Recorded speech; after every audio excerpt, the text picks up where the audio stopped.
Hello everyone, this is War Mage Ragnar, back with Vampire the Masquerade, The Final Nights. Yeah, last episode, you've seen the saga. Just to get back to the point where we had stopped, but we're here now.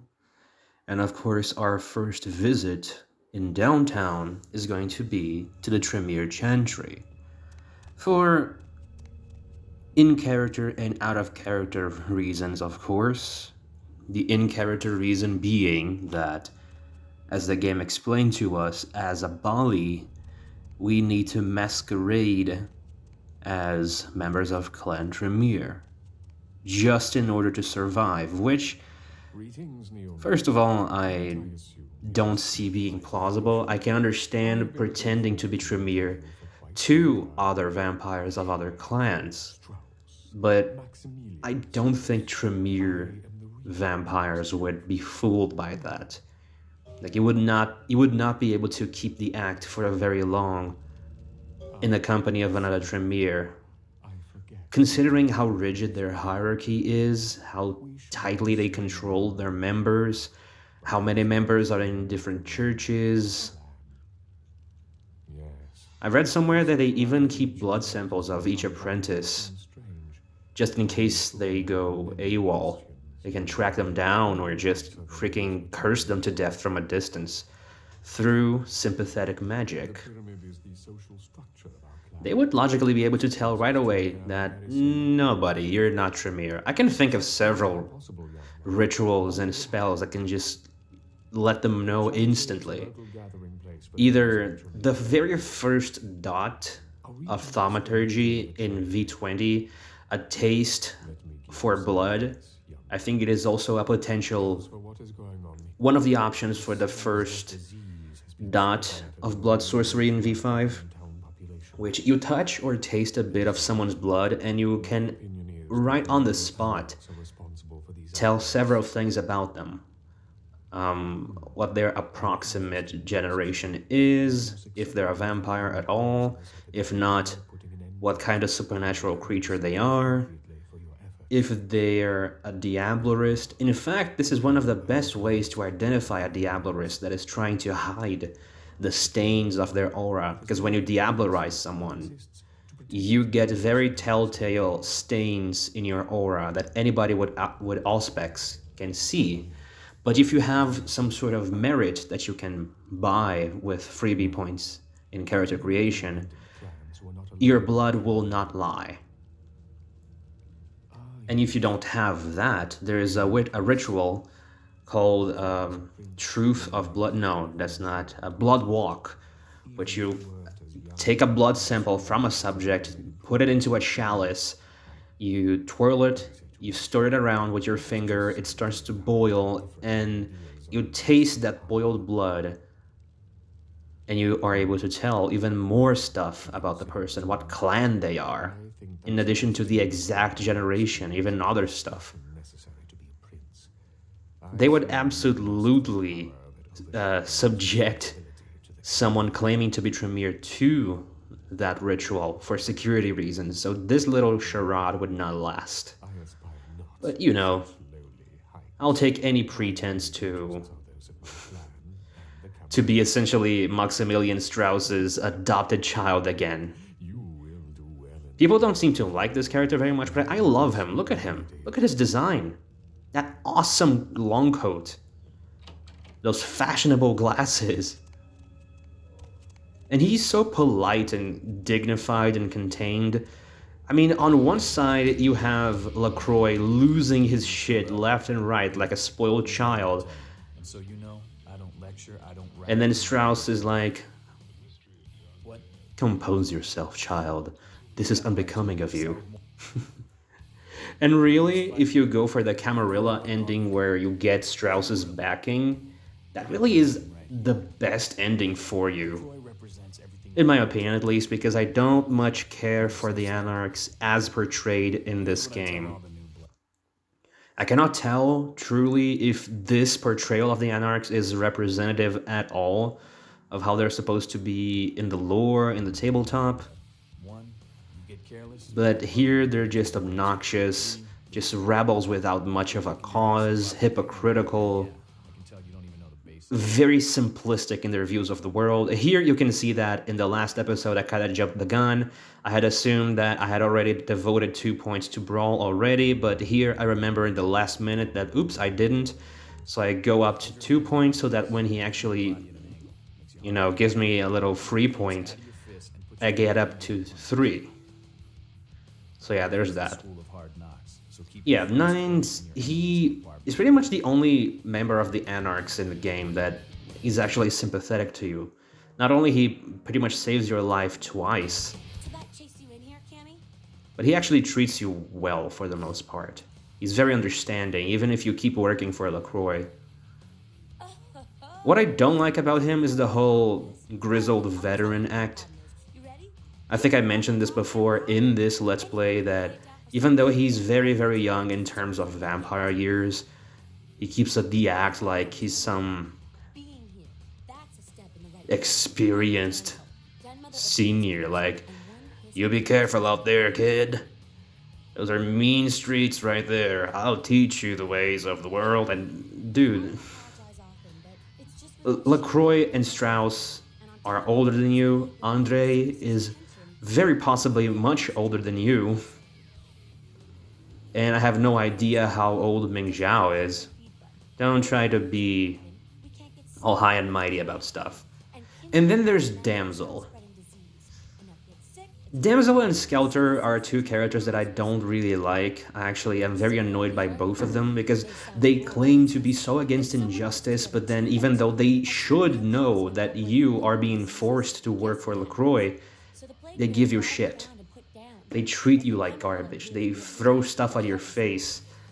They use you as One of our boys' ghouls, a venting tool for their frustration with the Camarilla, instead of trying to be sympathetic with the guy that is just a pawn, a victim in all of this, that wasn't given a choice at all, that had just become a vampire, probably doesn't know how shit works yet. homeless pop. And the best you could do would be just at least tell them your side of the things. You have to work to get them to tell you their side of things, because they're so busy throwing insults at you. And here I was about to leave, but then I remember, oh, I need to talk to Skelter as well. You can notice that I'm in such a hurry to leave. I don't want to endure these people's bullshit. What errand does the prince have you running today, boy? Seriously, with that opening line, can you blame some people for skipping on this guy's quest entirely? I'm literally just talking to him because of the quest he gives us. I really don't care about his opinions about any shit. I'm Skelter. I do my part to keep California a free state for the anarchs. But Camarilla just ain't So yeah, not very into the Anarchs. I can tolerate Nines, but then I get pissed off with his "hey kid" attitude.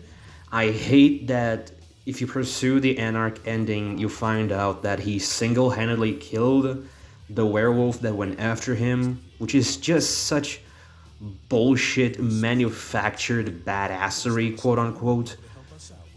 That's not something you're supposed to be able to do alone. You, the player, who is on the path to become the greatest badass in the entire game, needs to use a trick to be able to kill the werewolf by shutting the door onto him so he gets crushed. What the hell happened in his fight with his werewolf? When he got dragged off screen, did the werewolf fall on his head and die? And again, how does he show you that he beat the werewolf? He brought the werewolf's head, which is another display of Troika not really doing their homework with the lore. Again, if a werewolf dies or a body part gets chopped off, that body part turns back human. It doesn't stay in Krynos form. If there are circumstances where this changes, please, someone more knowledgeable about Werewolf the Apocalypse, please tell me in the comments. So he would have just shown up at the Anarch headquarters with a human head, and dude, it was totally a werewolf. I killed a werewolf, and then everybody will be like, yeah, likely story. Likely story, buddy.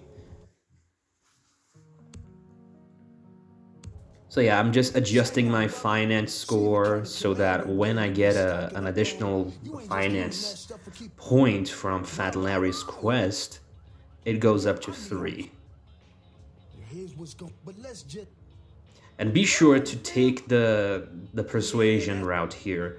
You need to have at least 5 persuasion in order to get this benefit from Larry, both the point in finance and a discount with his products. Always good. This quest here is pretty boring, especially if you've done it several times before.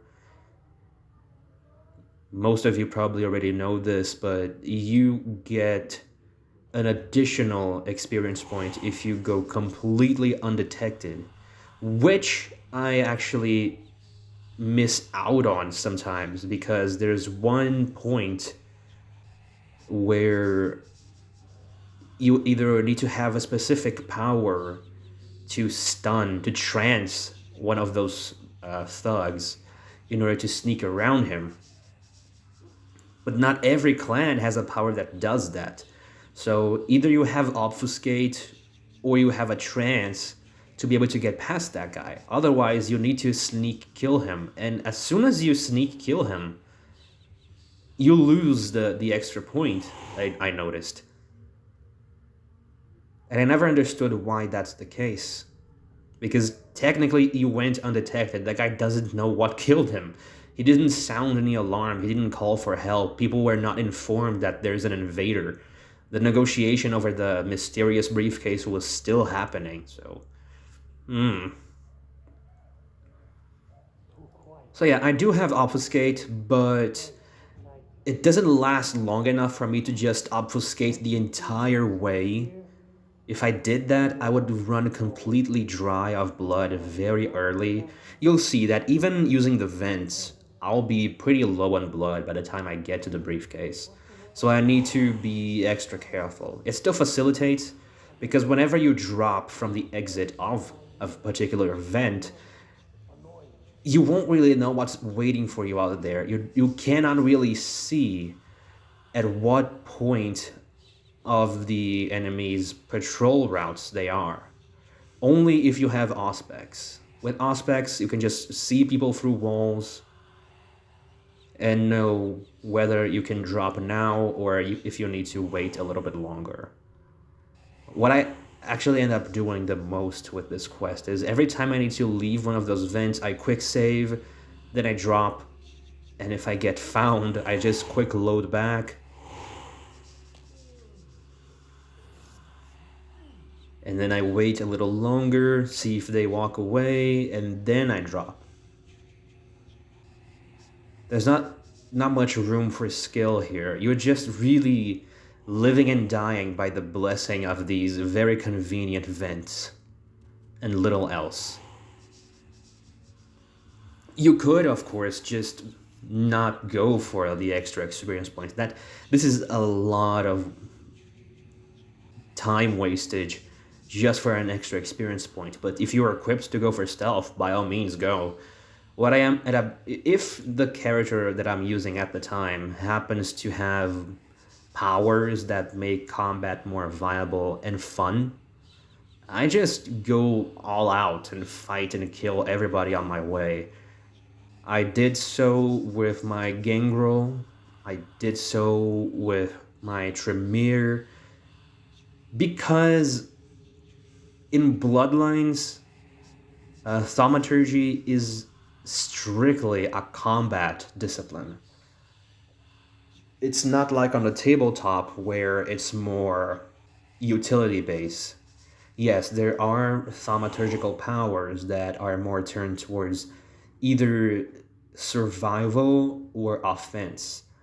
But since, of course, they would not be able to implement every single ritual and path in this game, they just went, well, let's just make this their combat discipline and call it a day. So if I didn't come in here, into this garage, into this parking lot, and use my thaumaturgy, when was I going to use it? I have my super cool blood magic. I want to use it somewhere. It's one of the reasons why, even at the start, at the Astrolite quest, even though I usually have enough persuasion to get the Astrolite peacefully, I just end up fighting as the Tremere because Blood Strike and Blood Purge are such good powers. Blood Strike refunds blood, so if you make little pauses between casts, you essentially only have a net loss of 1 blood point. It's very efficient. And Blood Purge is chef kiss. It stuns enemies in a radius around you, they take damage, and they're completely helpless, allowing you to just wail on them with a melee weapon or a firearm. I do wish though that there were at least some side quests there that allowed you to use some, even if it was just single-use rituals, like you're only going to use this ritual to solve this quest, because that's part of the appeal of being any kind of spellcaster or sorcerer in this type of game. I don't want to use my magic just to explode people, even though, yes, I do want to explode people. But let me use my spell to, I don't know, to catch a character on a lie. Say they told me a certain story about what happened at a certain crime scene, but there's no security footage to corroborate their story. You could just use a ritual to glimpse into the past of the crime scene. I believe there's actually a ritual for this in the actual material. I didn't see it in the V5 core book, but the wiki tells me that maybe some other official book has a ritual called Eyes of the Past.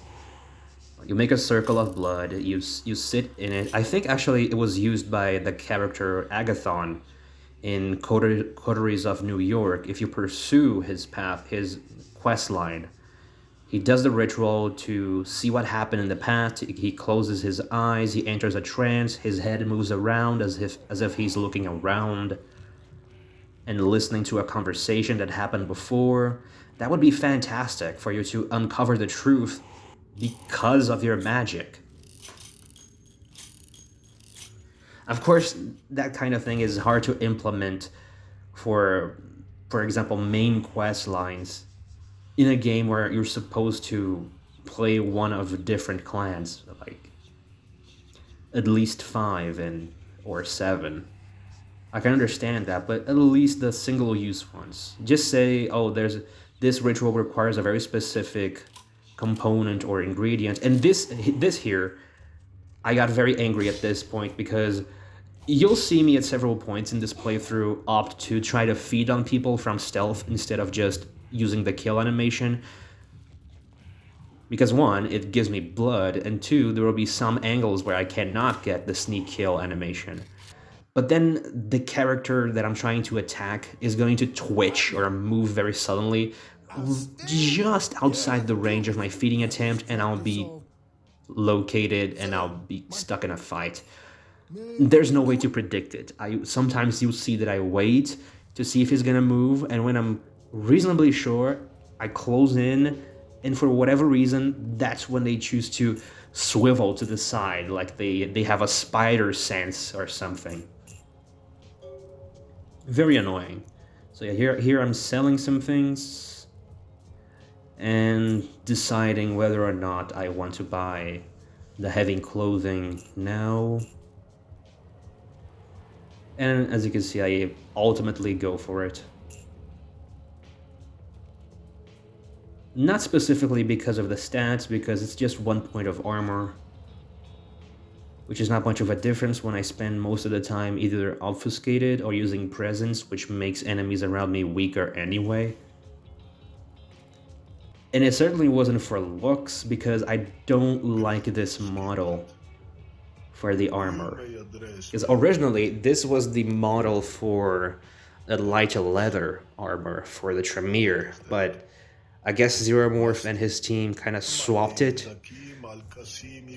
with the heavy clothing. It seems my passion for education. Not exactly sure why, but either way, I don't like this model. No matter what retexture they do, the model, the shape itself, the cut of the clothing, it's so Not for one. frumpy. So I immediately made the decision to stop the game at some point and dig around the code myself in order to make sure that both the heavy clothing and the light leather armor would have the same model, because I like the model for the next level of armor, and you'll see it's gonna kick in at some point. And this is Akeem, another NPC that was added via this mod. And unlike Sylvia Black, I actually like him. I didn't much like her attitude. Didn't much like that we just have that conversation with her and then nothing is done with her again. She sends you an email asking you to essentially assassinate a reporter, a journalist rather, to get a picture of a Nosferatu feeding in public to preserve the masquerade. And I really hate that we're not even given an option to obtain that picture in any other way.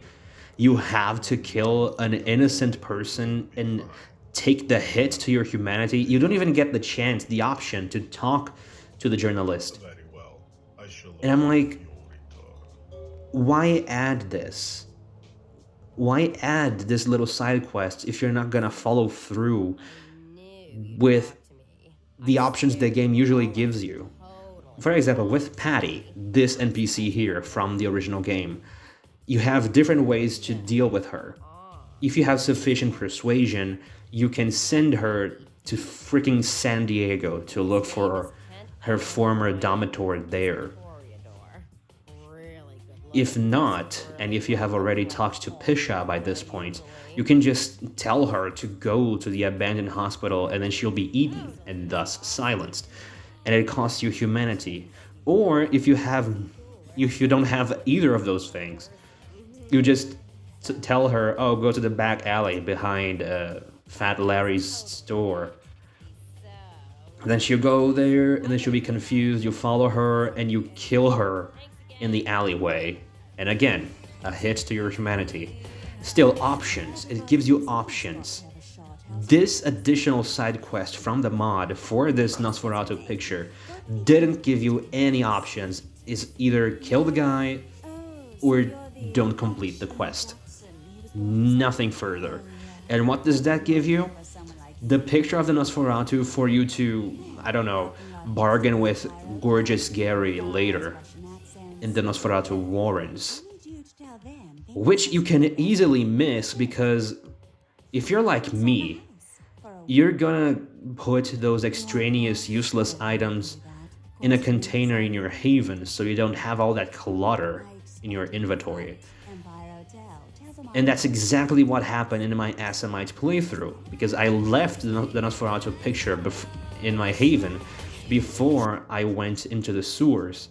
And after you talk to Gary,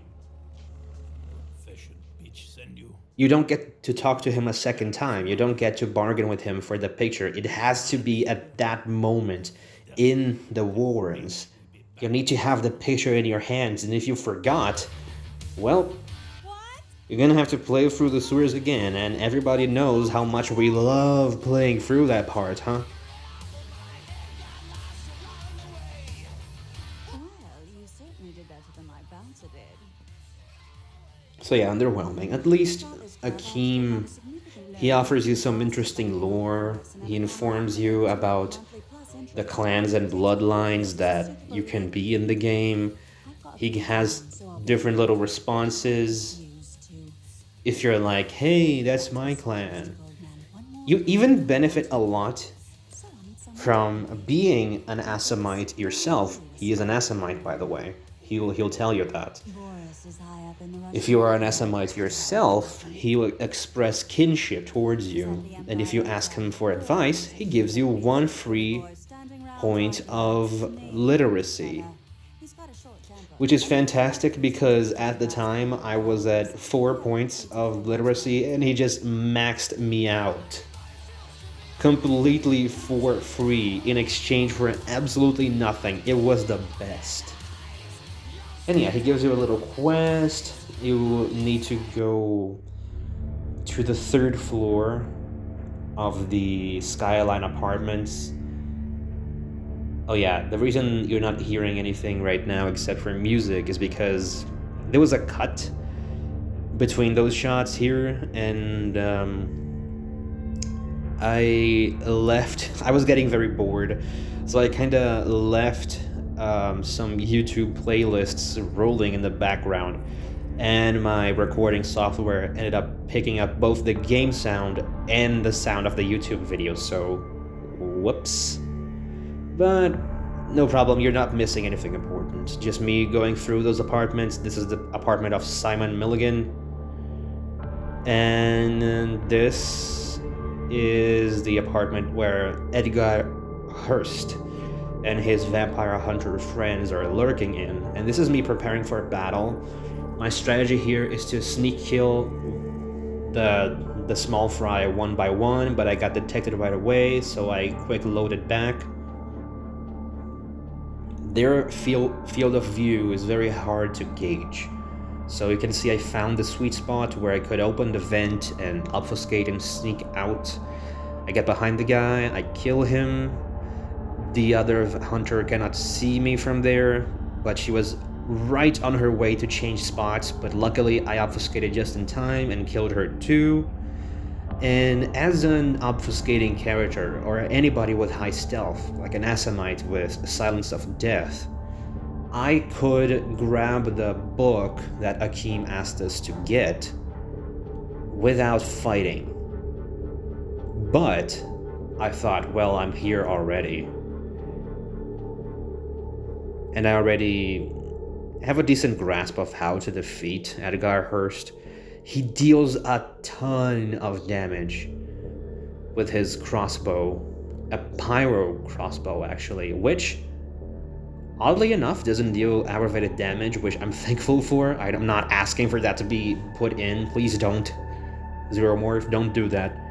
But it's a lot of damage. But if you're good with firearms yourself, you'll be fine. And with presence, it's gonna help you even more. You will get hit at some points, and here I'm cheesing him a little bit. I did not expect him to get kind of stuck on the staircase. You can see that every so often his shots will get stuck on the handrail, which is great for me. And you can see he doesn't take that many hits to kill. Because you see that big old health bar and think, oh my gosh, I cannot kill this guy. He deals too much damage. I could not possibly outlast him. Yes, you can. You just need to find the proper tactic to do it. Presence helps a ton. Firearms are your friend. I have not, as of yet, tried to kill him with melee, but I'm anticipating that it's significantly harder. Because there have been times when he got sufficiently close to me that he pulled out a sword and deals pretty much as much damage as the pyro crossbow. He's supposed to be a damage beast, but in terms of resisting damage, not so much. So yeah, this is the apartment where Muddy, the guy that Arthur Kilpatrick had sent us to find, ended up holding himself in. We don't see anybody in the apartment. We only see a voice message left in his machine telling that a client had called him to a specific place close to the last round bar where the Anarchs lurk. So out of curiosity, we're going to see what the hell he's doing there. And here we are in the apartment of Hannah, because I was rambling and I was not paying attention to what was happening. Because we already went to the apartment of the Anarch Ghoul that Damsel told us to look for. Paul, I think his name was. And he was super dead. He was sick. He was inflicted with the plague. Topical. And he was already dead when we got there, but we saw another voice message on his machine from Hannah. She tells him, but ultimately tells us, the code for the door to her apartment. We find out that she's even sicker, and that she ended up catching not just a disease, but I'm guessing all the diseases from one of her clients, Jezebel Locke, which is one of the Plaguebearers, one of the crazy vampires that are deliberately spreading disease amongst the mortals for some nefarious end. And to play through this side quest in 2020, I'm like, you don't need to have sex to infect people, you just need to sneeze near them nowadays. Oh boy. Can't do that. It's against hotel policy. Wash your hands, people, wear your masks. You take care of yourselves. Don't get out of your homes unless it's absolutely necessary.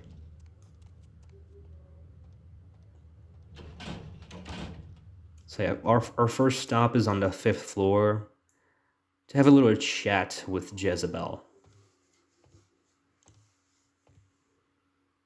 The fight with her is not that difficult, it's just a little strange because not only is she affected by our presence, she is using presence on us.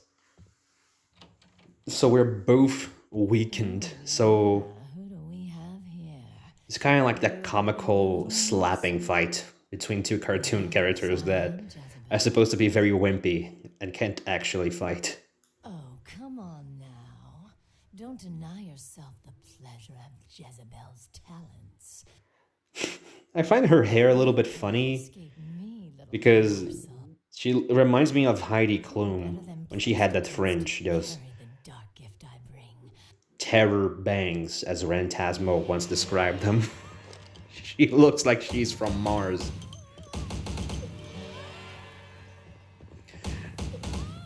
So yeah, for this fight, you could go either with the shotgun or the Patria. I went with the Patria because, like I explained before, repeated shots, just fine against vampires. But single fire weapons, not so good. You're not gonna defeat her with a Glock, for example. And this kind of staggers her, which is fine too. She does not deal enough damage to us for us to be worried. In no small part due to our presence. So that's really where the difference is. She's attacking with a knife and therefore attacking less times. See, we got a Masquerade Redemption, so the little strike we got in Santa Monica is now redeemed. Therefore, Prince LaCroix is not gonna give us shit because of it. So yeah, I just buffed myself up to be able to grab the money from this chest, because I really don't want to have to come back here, even though I likely will have to come back because there's a safe in Boris's office that is just beyond my lockpicking skill as of now, so I'll have to return anyway. In fact, I should have just left Jezebel's chest alone. Because again, how much money you get from things is completely controlled by your barter skill. So I should really have waited until all of my things were higher.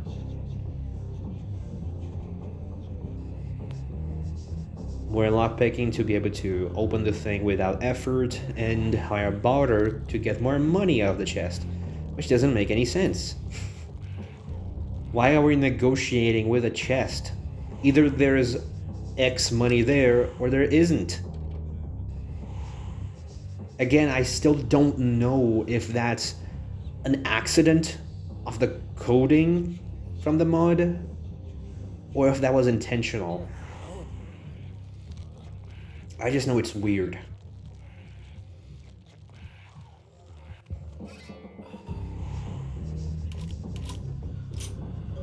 If we had higher inspection right now, we would be able to grab a fancy ring on top of the desk, but sadly, not the case. And this was a very smooth run. Obfuscate just makes this quest trivial. I didn't even try to talk with Boris. Just went ahead and killed him. I realized that, at least in the unofficial patch, you can probably min-max by negotiating with him first and getting the XP from that, and then killing him and getting the XP from killing him as well. So you effectively chose both solutions at once and got the reward from both, but I won't be doing that. I know this playthrough is already kind of mechanical as it is. I don't want to break the roleplay sense too much. Even though there's pretty much no roleplay in these host-recorded commentary episodes. Because I'm talking over everything, I'm not even trying to speak as Damien. But it's recorded already, just putting this out there, putting my thoughts and insight and tips out there. And once again, let me know what you prefer. Do you prefer my live commentary, even though it can get very rambly and full of pauses where I'm just completely out of ideas of what to say? Or do you prefer this kind of episode where I just play normally and just do my commentary in post, and thus do a little more video editing as well? Even if I do the live commentary, I'll try to do a little bit of editing here and there.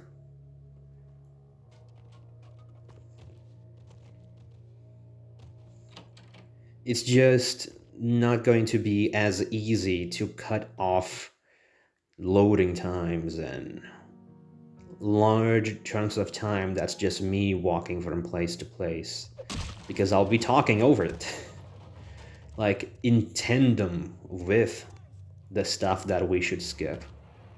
So there's your options. Oh, fun fact about this abandoned hospital.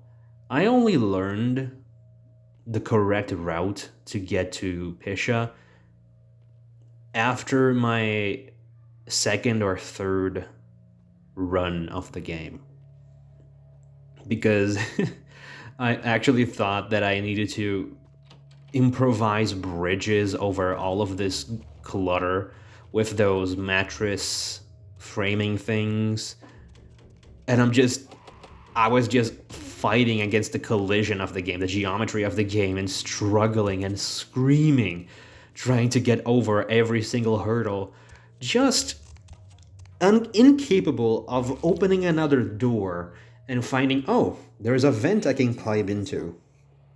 Such a dumbass I can be.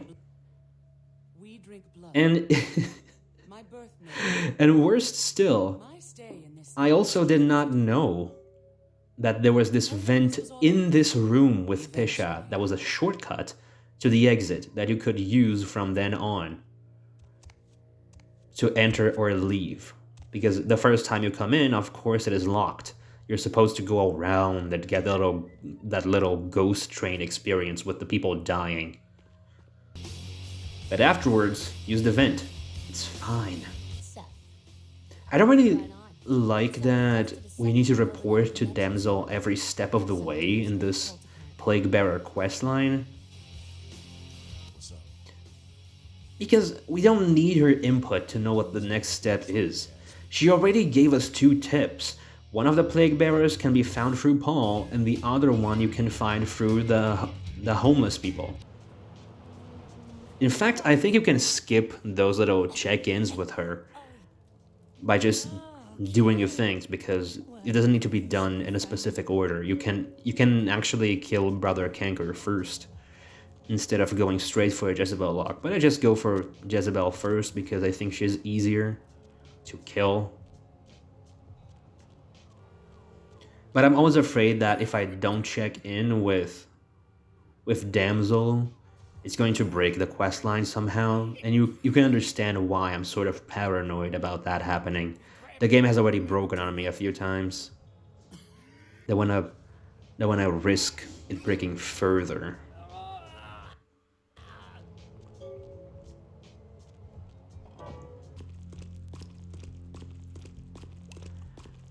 So, I can appreciate some of the changes they've done to the fight with Brother Canker.